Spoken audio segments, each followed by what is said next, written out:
Good morning, students. It is a lecture for class 7. Today we are going to learn about unit number 3. The topic of this unit is Eid ul Azha.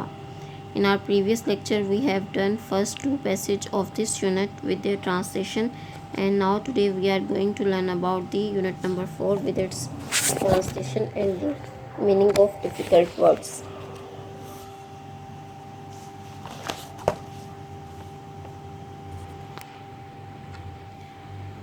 Eid ul Azha is celebrated on 10 ज़िलहज।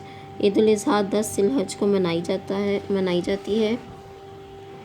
The last Islamic month जो आखिरी इस्लामी महीना है, we celebrate Eid ul Azha, हम ईद उल अज़हा को मनाते हैं in the memory of हज़रत इब्राहीम की अलैहिस्सलाम की याद में, एंड हज़रत इस्माईल और हज़रत इस्माईल की याद में। अल्लाह अलमाइटी अल्लाह ताला ने टोल्ड हज़रत इब्राहीम अलैहिस्सलाम से कहा इन द ड्रीम, ख्वाब में, टू सेक्रीफाइस के वो कुर्बानी करें हिज सन अपने बेटे की, हज़रत इस्माईल अलैहिस्सलाम की।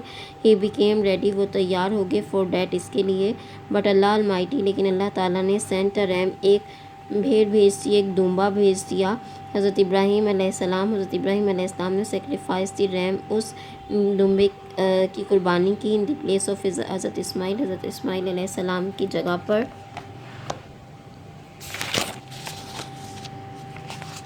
Eid ul Azha is a religious festival. Eid ul Azha एक मजहबी त्यौहार है।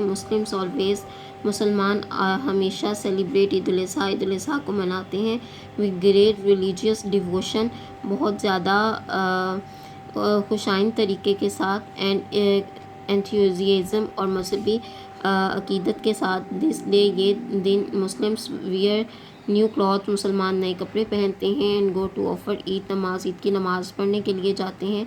ईद नमाज आफ्टर ईद की नमाज के बाद पीपल ग्रीट ईच अदर, लोग एक दूसरे से मिलते हैं। It is a part of the social and cultural tradition, ये माशरती और सकाफ़ती तहजीब का एक हिस्सा है। Okay student, you will translate these two passages as a homework on your notebook and prepare your page according to the rules that mention date and day, draw margin line, and after that do your work in a neat handwriting.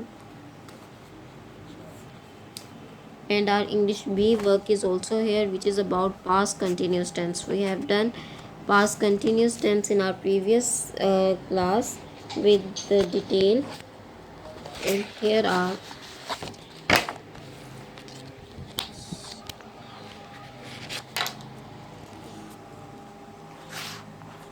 some practice sentences are also here.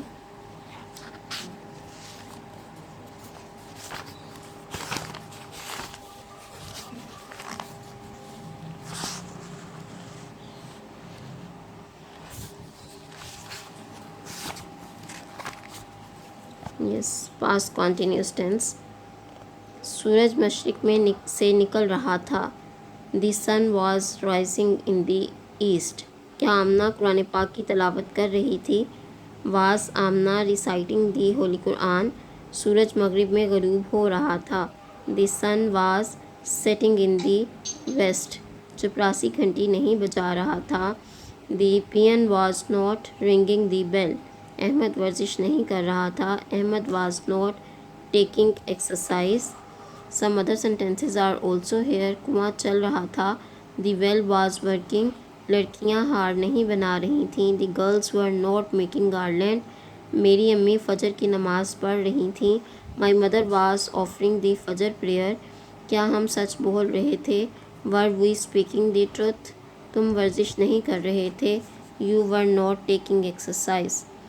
Okay student, you will do these sentences as a homework on your notebook and prepare your page according to the rules that mention date and day, draw margin line, and write name of the topic on the top of the page, and after that do your work in a neat handwriting. Thank you.